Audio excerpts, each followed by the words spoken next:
So today we're going to do a workshop about breast cancer awareness and just everything you need to know to make some change in your community. So this is presented by Project Pink.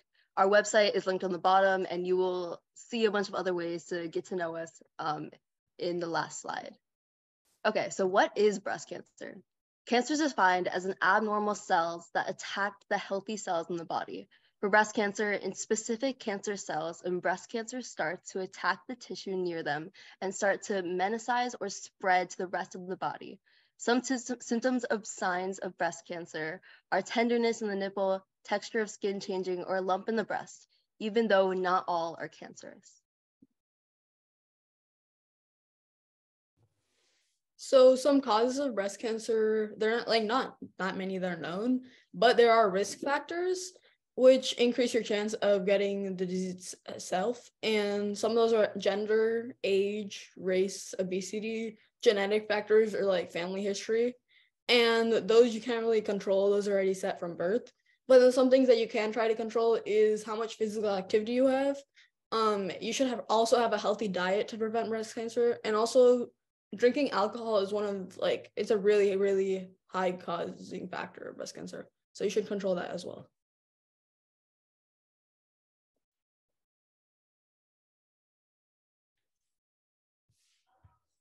Okay, so now here's some common breast cancer facts. So 1 in 8 women get diagnosed with breast cancer in their lifetime, and it's estimated in 2022 that there will be 287,500 new cases of invasive breast cancer and 51,400 new cases of non-invasive breast cancer diagnosed in women in the US. And it's also estimated that 43,550 women in the US will die this year. Another thing to remember is that it's not just women who get breast cancer, men also get breast cancer. And it is estimated that in 2022, there will be 2,710 men diagnosed with breast cancer and 530 men will die from it. Other than skin cancers, breast cancer is also a really important cancer to women.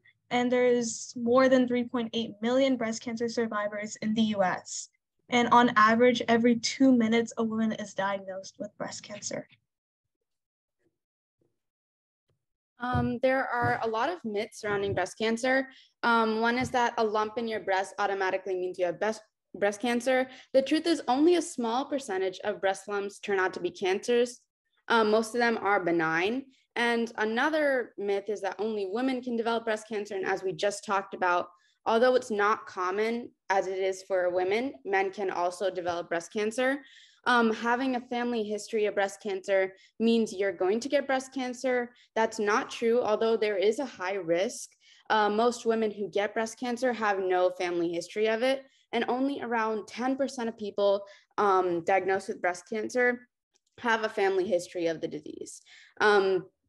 Breast cancer is contagious. The truth is this disease doesn't transfer from person to person. And having the gene mutation BRCA1 or BRCA2 in your DNA means you have a higher chance of developing breast cancer. And this is not confirmed that you will develop breast cancer, but it is 5 times more likely if you do have this gene that you'll develop breast cancer.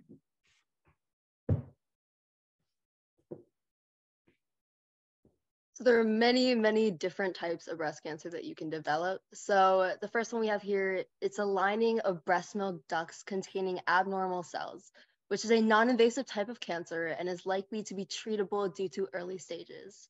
The second one is an invasive type of cancer where abnormal cells in lining the breast milk ducts start to spread into the breast tissue. This type of breast cancer makes up around 80% of the diagnosis for breast cancer.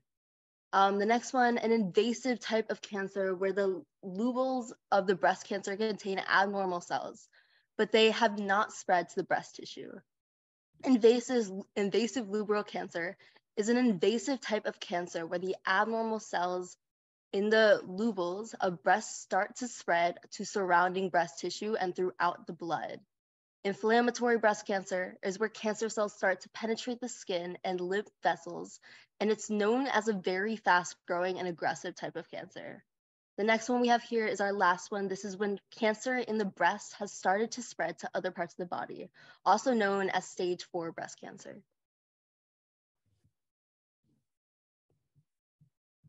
Okay, so these are some treatments of breast cancer, and chemotherapy is one of the most common ones, which uses drugs to stop the growth of cancer cells. And radiation therapy is another type of treatment, which uses radiation, which is just rays of very like high powerful energy that destroys cancer cells. Then you have a lumpectomy, which you just remove the lump with surgery, and that's like you're only removing the lump and a little bit of the healthy tissue that surrounds it.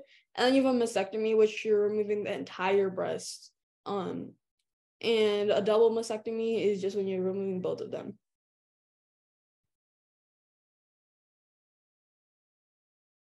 So now let's talk about mammograms. So mammograms are an X-ray that allows specialists to examine breast tissue for any areas of suspicion. So the breast will be exposed to some radiation, and there'll be images that are produced of breast tissue, and this can show breast lumps before it's felt.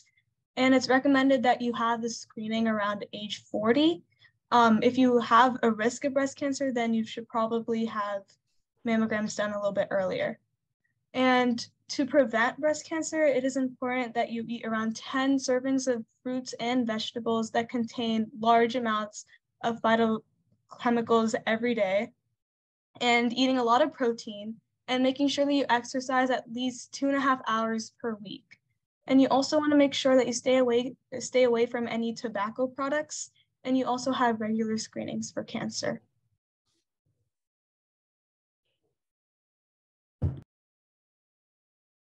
Self-examinations. Breast examinations are an easy way to spot breast abnormalities and catch breast cancer in its early stages. Women should be conducting breast examinations once every month, typically a few days after your period when breasts are not as tender and lumpy. It is important to understand not all lumps and abnormalities are breast cancer. In fact, according to the National Library of Medicine, 60 to 80% of lumps in the breast cancer are non-cancerous. In order to conduct a breast examination, simply follow the steps in the graphic on the next slide. This isn't really attained to us right now, as it is mostly recommended for women to have breast cancer examinations when they get older or if they do have a history. So, this is in addition to whatever Elizabeth just said. Some abnormalities that you can find are like dimpling, which it's like when the texture of your breast, it kind of looks like an orange peel, and it has like little dips in it. Swelling, any nipple discharge other than like breast milk is abnormal. Lumps that you find, or any changes in your skin texture, as we said before. And if you find any of these, please contact your medical professional and get a mammogram and like further treatment. And if you have family history, you should get mammograms every year after the age of 20 or beginning like then. And if you don't, then around the age of 40. And a lot of lumps and abnormalities, they're non-cancerous, so there's like no need to like freak out right away. But it's still important to like have a proper checkup. And even if they end up being cancerous, like there's a lot of treatments out there. So you shouldn't just freak out right away. Like there is still hope. Eliza. I went the wrong way. I know, Netra is gonna go through the steps of self-examination. Okay, so when you're doing self-examination, you want to make sure that you go in circular motions around your breast all the way to the nipple and going out. So it's important to go in the circular motion, and as you go in that circular motion, you use like 2 fingers, and you want to feel for lumps. And if you feel any lumps, then that means you should probably get them checked out, although they can be not cancerous.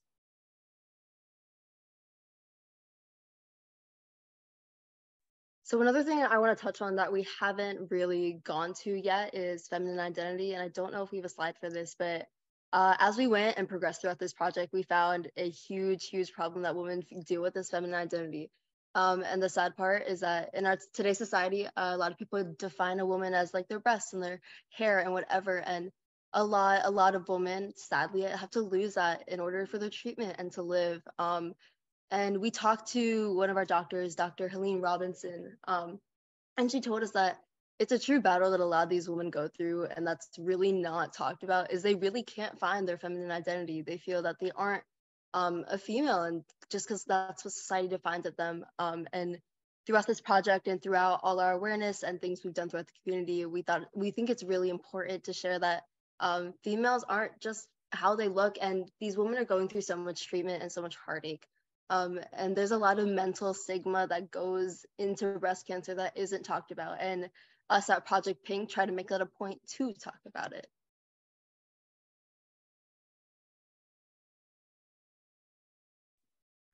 Thank you guys so much for joining us. There are a couple of platforms that you can find us on. First is Instagram at Project Pink _.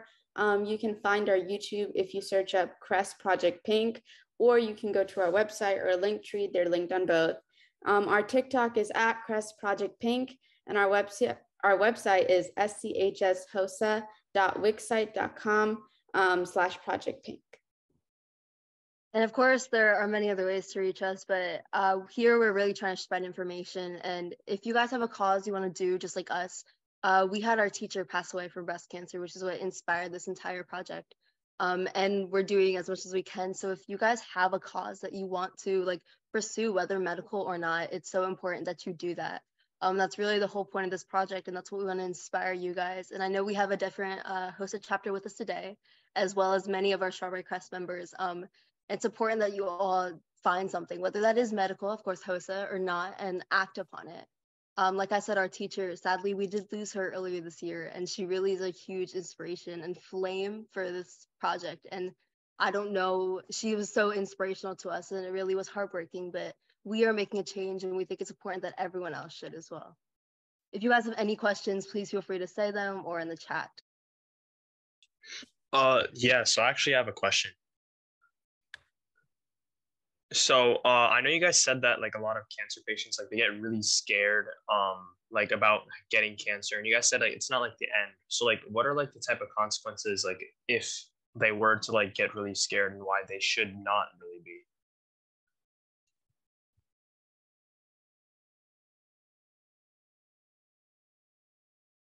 So I think that in the studies that show this, when you're fighting cancer, a lot of it is mental, and especially when they're experimenting with new treatments, there's a placebo effect. So if your body believes that yes, it can fight this and it will win, then there's a mental factor to it that it'll help you in overcoming this hardship, this disease.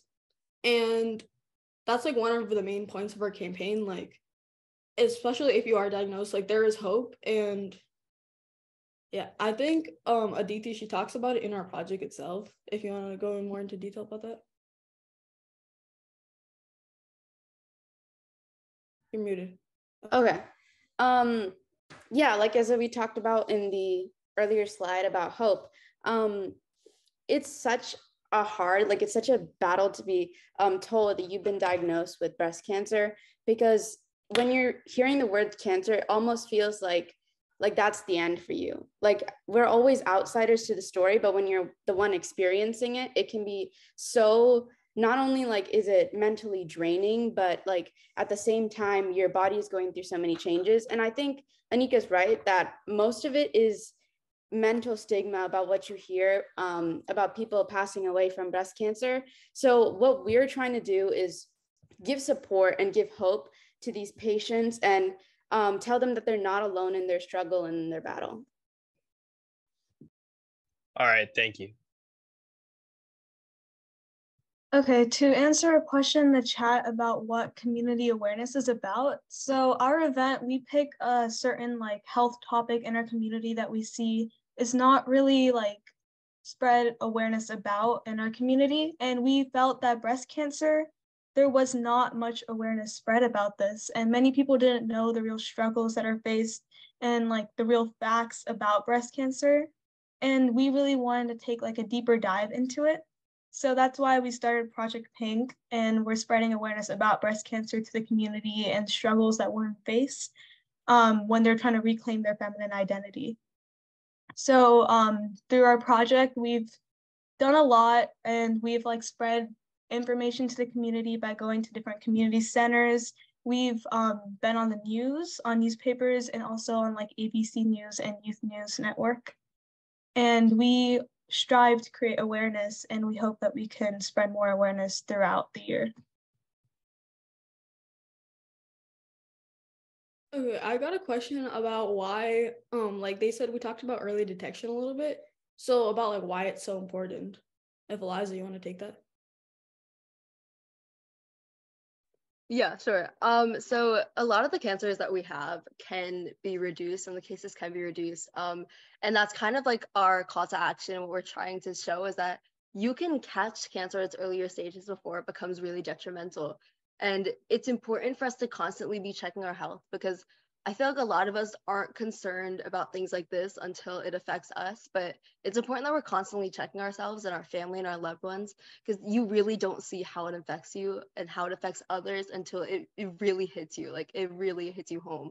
And there are so many ways to prevent this, and early detection is probably the most important thing you can do, to regularly get yourself checked, to regularly like do self-examinations, listen to your physician and what they have to say, get scanned, and do the things that you need to do. If you have a background, if you're of the age, it's just important to get yourself checked. Even if you think that you would never get it, you never know, and it's so important for everyone to get checked.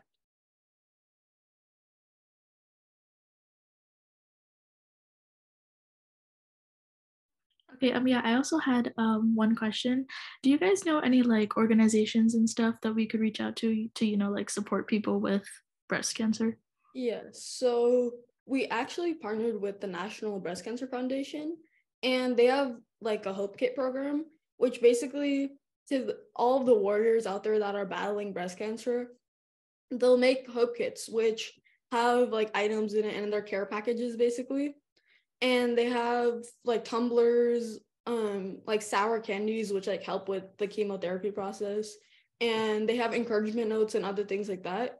So you could either like you could donate to we have a page in with the National Breast Cancer Foundation. So you could donate to there, or if we're having like a packing party or something like that where we are making all these Hope Kits, you could also join us there and help support them. And then we also do encouragement notes with the National Breast Cancer Foundation as well. And they're just like simple notes, but they mean a lot to the people who receive them. So those are just some of like the easier ways that you could help out. And I know a lot of the people on the Zoom, like from Strawberry Crest, they did like the little encouragement ribbons that we had. And basically what we do, we just like, we made paper ribbons and they like write something encouraging on them, and those go to like patients. So those are just a few of the ways that you could like help us out and reach out to those who are currently battling breast cancer. Cool, thank you.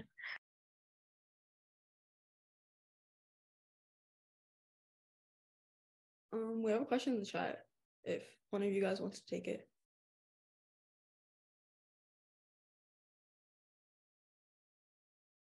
Okay, well, this question actually, we had an interview with Dr.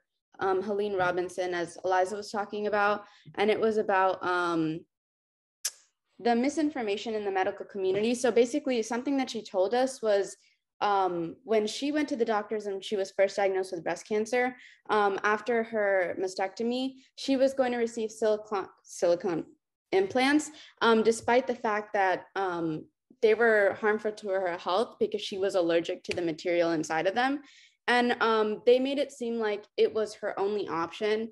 And if she didn't receive these implants, then there really was no other choice for her to get implants. But there are so many options out there. And I think sometimes, especially like in Florida, it is like it is legal for them not to give you all your options. And it's really important that you do your own research on, take action with your health and prioritize yourself, because there are treatment methods out there that may not be as popular, but could work better for you because you know your health best. So it's always important to do your own research instead of just blindly following the popular trend.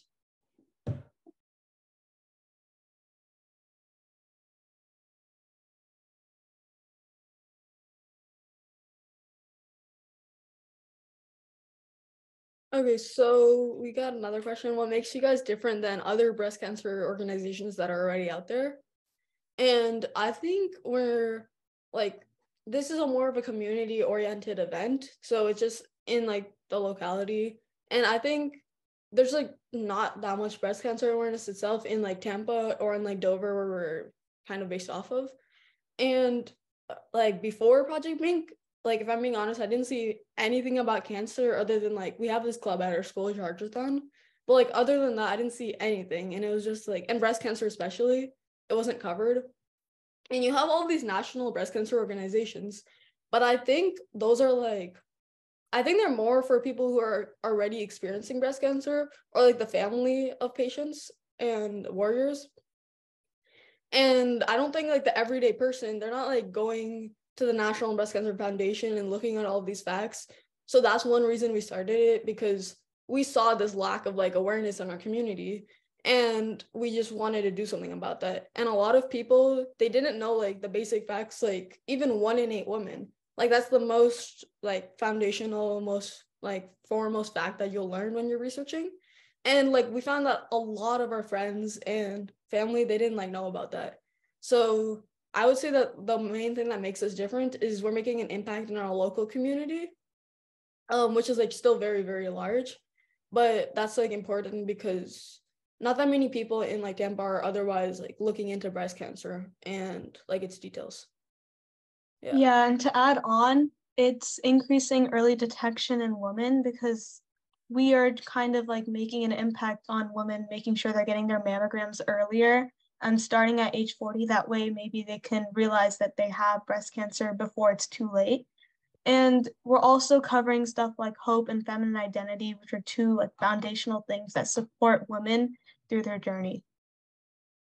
And kind of piggybacking on what they both said, when we were thinking about something to do for breast cancer, it is obvious that a lot of people know what breast cancer is. And there are beautiful, amazing foundations like National Breast Cancer, like we said. But when we looked at these organizations, we didn't feel like they had an emphasis on hope. Because of course, it is a horrible thing that people go through, and it is so sad and it's hard to deal with. And it's mentally and physically tolling on your body. It is a lot, and we understand that. But I think it's so important that hope is something that remains so strong in our lives. And when we talk to these people and when we go through it, that hope is the main thing, because there is so many things we can do, but we all have to stay strong together and support the people there. We talked to so many patients on this project, and literally all of them said the most important thing you can give to them is hope, encouragement. That's all they want. And that was the inspiration behind the encouragement cards that we did and the hope kits. There's so many things you can do, but hope is so important. And we didn't see that in the media, so we decided to take a charge. And I think that's the main thing that makes us different than a lot of the other organizations. Okay, so we have 2 more questions. One of them is a very simple one. Do I need a team for this event? Yeah, you need, I think it's 3 to 4, right? I think 2 to 4. 2 to 4. Numbers, but the max I know is 4. 2 to 4? Okay. So there's like, if you go to the HOSO website, there's a whole thing about community awareness guidelines and all of the other like amazing events that you guys can like participate in. Then another question we have is, are there any new medical innovations that are improving the quality of life of women with breast cancer? And I would say like, I don't know about exact medical innovations, but I do know like regarding their feminine identity, there's like a bunch of new stuff with like, I guess you could say like, with the factors that make you like, you know, like that society sees as feminine, like breasts and having hair. There are like new, I guess you could call them innovations in that sense. Like as Aditi talked about earlier, like there's different types of implants that are being made, because there used to be like only like mainly silicone implants were used, but now there's other implants for those who are allergic to it. And those like I'd say they improve like the quality of life for women after breast cancer, because a lot of women are still like mentally drained when they don't have like these things that you would see as like normally in females, like breasts or hair. And adding on to that, I know that, well, my mom, like she works at Moffitt, so I know that one thing that they use is there's a new form of radiation therapy that they're using for breast cancer patients, and their process of mastectomies and lumpectomies are much more sterile than they were like back in like 1950s and 1960s.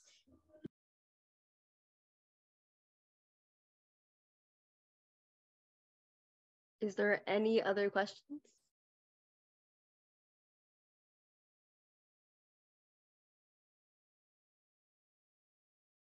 Oh, the topic, it has to be like a global health concern. So you could just do any disease in general, or you could do something that's like less specific, like you could do like eating disorders. And if you want to do something that's mental health related, they actually have a separate event, which is called mental health promotion, I believe. And that's like very, very similar to community awareness. It just specifically made it for mental health. So yeah, that's like the topic is just, okay, yeah.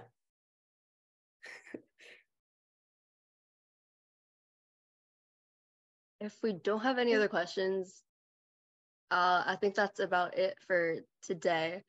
Thank you all for joining so much. If you guys have any other questions, you can DM us, contact us through any of the social medias present on your screen right now.